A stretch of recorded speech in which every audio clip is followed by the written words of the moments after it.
This is the NLPC Report. Hey, this is Luke Perlot. I'm the Associate Director of the Corporate Integrity Project at National Legal and Policy Center. Today, we're just going to go over what NLPC does, specifically our Corporate Integrity Project, some of the corporate activism campaigns that we've been running. So to start, I'm just going to pass it over to my colleague, Paul Kamenar. He's going to introduce NLPC's Corporate Integrity Project and talk a little bit about how he ended up working on the project. Hey, everybody. I'm Paul Kamenar. I am the director of the Corporate Integrity Project for National Legal and Policy Center, or NLPC. I've been affiliated with National Legal and Policy Center for 12, 13 years now in different capacities over the years, writing, researching, blogging, mostly focused on corporations and their influence on the political realm and their inappropriate involvement in different political issues such as climate change, social issues. And so I had done that for several years, 9 or 10 years. And then a few years ago, our chairman, Peter Flaherty, had really seen a need, identified a need to become more ambitious and aggressive with our shareholder activism. Peter had been doing shareholder proposals, appearing at annual meetings at major corporations, ones you've heard of, Walmart, Alphabet, the parent of Google, Boeing, and presenting shareholder proposals to try to influence boards of directors, CEOs to change behaviors, basically. And that's what shareholder activism is. But he had only been doing it on a limited basis because he runs an organization. He raises money and connects with donors and directs overall the organization. He's been doing it for, I believe, 33 years. So he wanted to expand the Corporate Integrity Project, and that's when he said we got our heads together, and he decided, let's bring Paul on board completely to just do shareholder activism and other associated projects. And so back in 2021, in October, we took on a whole suite of shareholder proposals, whereas before we'd only been doing 2 or 3 of them. That first year, we did 24 of them. At major corporations, like I said, Walmart, all the big tech companies, Home Depot, Apple. So it was a good first year, and we basically sought to address governance issues and sought accountability with regard to charitable contributions by companies and lobbying expenditures, and also trying to address issues of chairman and CEOs being the same person and seeking a division of power and responsibilities with regard to corporate leadership. So the last couple of years, we've delved more specifically into issues. So that's what we'll be talking about in the podcast here. But that's how my progression has gone with NLPC and being involved in expanding the Corporate Integrity Project. Prior to that, I've just been an activist and researcher, journalist in conservative-leaning think tanks. I'm based in North Carolina. NLPC is based in the DC area, and we're like everything today. People are spread out, working from home, and just trying to be more effective in their work. So. Anyway, that's my mini story. And how about you, Luke? How about you talk about a little bit about yourself and your experience and how you got involved with the Corporate Integrity Project? Yeah, appreciate it, Paul. We got a lot of experience between you and Peter, a lot of institutional knowledge. I think like Peter was saying, I mean, NLPC was one of the first groups that was doing this shareholder activism from the right. So definitely kind of an early mover in this space. But me, I'm relatively much newer to conservative shareholder activism. I got in touch with NLPC back in 2022. I was in my senior year of schooling at Liberty University, studying finance and economics, and I was running this podcast and newsletter called Main Street Insiders. And it was giving a conservative take on economics and finance and investing, talking a lot about issues like BlackRock, ESG, DEI,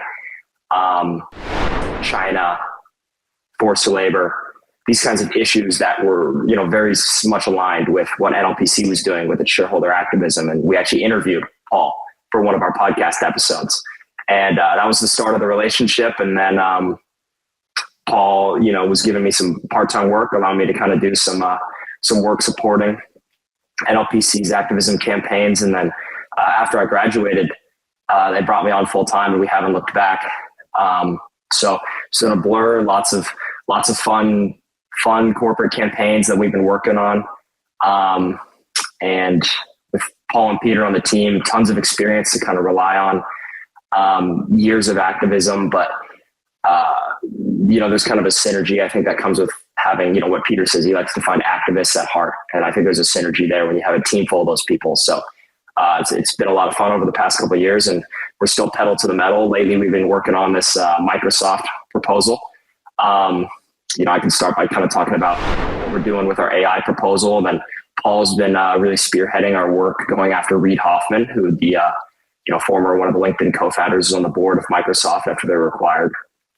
But to start, one of the shareholder proposals we've been doing at Microsoft, sort of back up even further, this is one of our primary tools for shareholder activism at a company, is to file a shareholder proposal, which is then put on the proxy statement for all the other shareholders to vote on.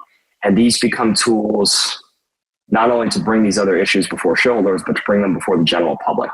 Because when you're able to put an issue on the proxy statement and bring it before the public, it generates a lot of media attention.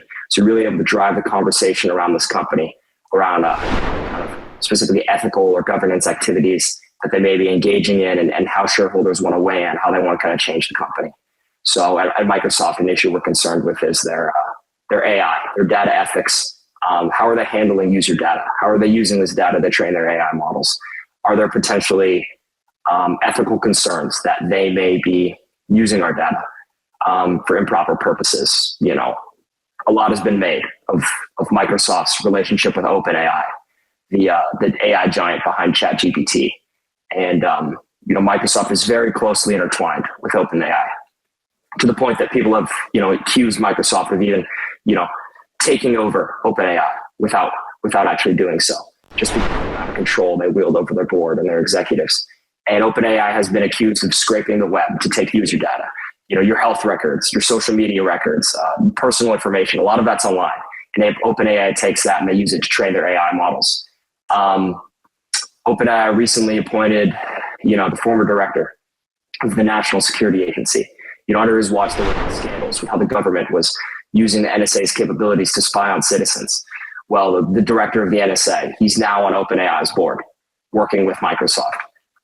They've been sued by the New York Times for copyright infringement, among others. They've got many lawsuits beginning to mount up, which could be worth billions of dollars for going out into the web, scraping, pulling these copyrighted works, pulling books that are copyrighted, films, scripts, etc., and using those to train those AI models, even though they don't own those works. So as you just kind of begin to see these ethical concerns mounting, another example being that they have this AI recall feature that Microsoft tried to roll out, which would have taken screenshots of everything you do on your computer and sent that to Microsoft so that they could use that data to train their model.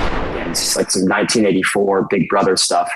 And shareholders are pretty concerned. So we brought this proposal at Microsoft asking them, hey, we want you to kind of give us some more disclosure about what kind of data you're taking and how you plan to use it, and what safeguards you have in place to make sure that user data is not being used unethically. So that's kind of one of our big concerns in this big tech era.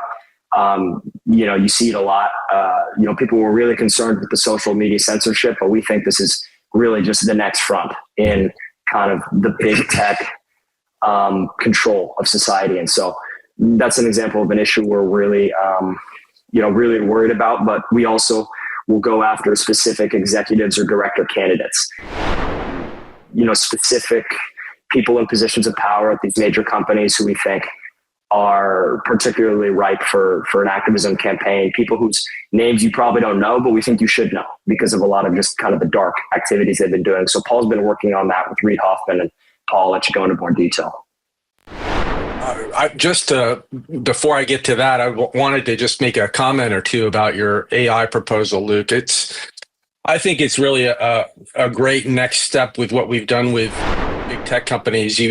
When you said big brotherism and so forth, spying on citizens, that's really a strong approach to how we can hold these tech companies accountable. And, the first couple of years that we brought proposals, going back to 21, 22, 23 with Apple, Alphabet, Meta, Twitter, back when it was a public company, we addressed some of this technology. And we had a proposal at 3 of those companies, at least 3, maybe 4. Apple as well. Where we asked them to disclose where government had made requests to these companies to censor their users, to take down information. And as we know well, the censorship regime has been very active, very, very, aggressive in censoring specifically conservative voices. Meta admitted to it openly. Mark Zuckerberg, within the past year, basically spilled his guts over how big tech has been doing that. So following up on those censorship proposals, going into the AI thing, where big tech is continually just shifting into a different approach to the censorship regime, and what's going to prevent government from coming to them then and say, hey, show us what you've collected for your AI models, for training your AI models. And I don't see how they can't be in violation of privacy rights. And so it'll be interesting to see how the new Trump administration handles this. So, Luke, where else were we planning to introduce this AI proposal? What other companies? Yeah, we're planning to introduce it at a lot of the big tech companies. So we've already introduced it at Apple, but Alphabet, Meta, probably Amazon will all be companies that we're eyeing. And yeah, you raise a good point with, I think often people look at these companies and think, oh, they're acting independently when they choose to, censor dissident conservative voices, or when they choose to collect data on users, but oftentimes it's not. Oftentimes it is top down. And that's kind of what we highlight with that relationship with the NSA, but also if you look at Microsoft, they're one of the largest defense contractors when it comes to tech. We wrote a notice of exempt solicitation, which is like a proxy memo with the SEC, almost like an op-ed in support of this proposal. And that was one of the points we mentioned, that billions of dollars in contracts from the federal government, often without a competitive bidder. Meaning the federal government is one of Microsoft's largest customers, if not their largest. And that gives them a lot of leverage over Microsoft. If they say, hey, this contract's in jeopardy for $15 billion, if you're not willing to kind of throw us a bone back in terms of, we want access to your user data, or et cetera. So that's a very good point, that kind of it's not just about how much data these big tech companies have or how they're using it, but also what is their relationship with the federal government? Is there kind of a conflict of interest there? Right. So good work on that. As you started to bring up, let me just briefly get into the weeds a little bit on an additional component that you briefly introduced about shareholder activism. So when we introduce shareholder proposals, the SEC rules are that we can only present it in 500 words, right? So we present it in 500 words, which really forces us to omit a lot of information that we could include. And then the company, if they publish it in their proxy statement, if it gets through the rule process, they get unlimited words to basically dispute, debunk, refute, oppose our proposals or any proponent's proposals. So what we also do at NLPC is we follow up with, right in front of the annual meetings, for the benefit of everybody, all the other shareholders, we write more extensive research papers that we are able to submit to the Securities and Exchange Commission. Every company has a docket where all filings are filed on their public system, and the shareholders, investors in those companies will get notified if they're signed up about any of these new filings and any new information that's presented to the SEC about these companies. So that's what we do. So it's an extensive process. It's not just, sending a 500-word piece of paper to the company and speaking for 2 or 3 minutes at the company meeting. There's much more, we are a think tank to a degree, and there's much more substance behind just basically, casting stones up against the headquarters edifice for these major companies.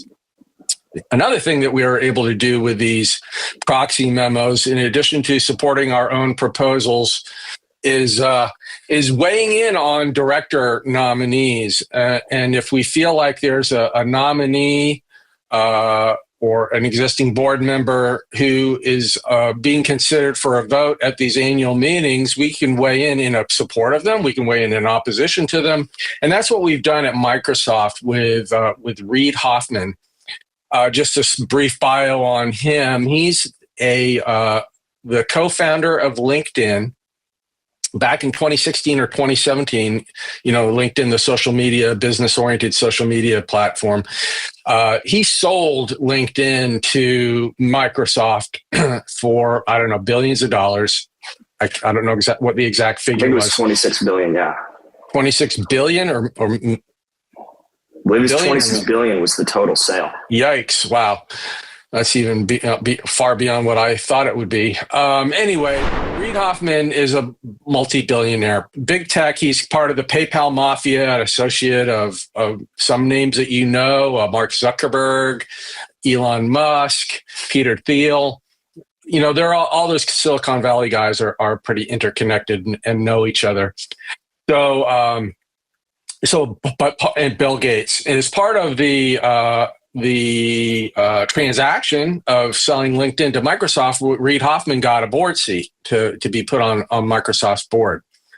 Well, we have a problem with Reid Hoffman, and it has to do with his temperament, his not just his political activism, because a lot of these directors are political activists, and most of them are coming at it from a left progressive approach. The thing about Reid Hoffman is he has exhibited over and over and time again a poor judgment, poor discernment, a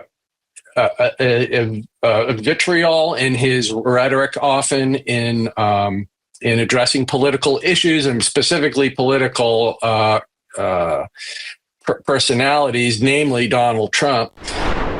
It's pretty obvious that he has what is commonly known as Trump derangement syndrome. Just basically the big things that are sort of little episodic situations for Reid Hoffman that we've raised concerns with. We've sent 2 letters now to Microsoft's board asking that he either resign or be removed from the company board. And both last year and this year, we have submitted these proxy memos to the Microsoft. For the Microsoft docket at the Securities and Exchange Commission, asking our fellow shareholders to oppose his re-election to the board. One, he was a visitor to Epstein Island, so he's basically was a close associate of Jeffrey Epstein. This was long after Epstein had been convicted of being a child predator with regard to his bringing young women or young girls to Epstein Island for the benefit of for his own sexual proclivities and benefit. Well, Reid Hoffman took a trip down there with his associate Joey Ito. This was during a time when he was raising funds for MIT's Media Lab.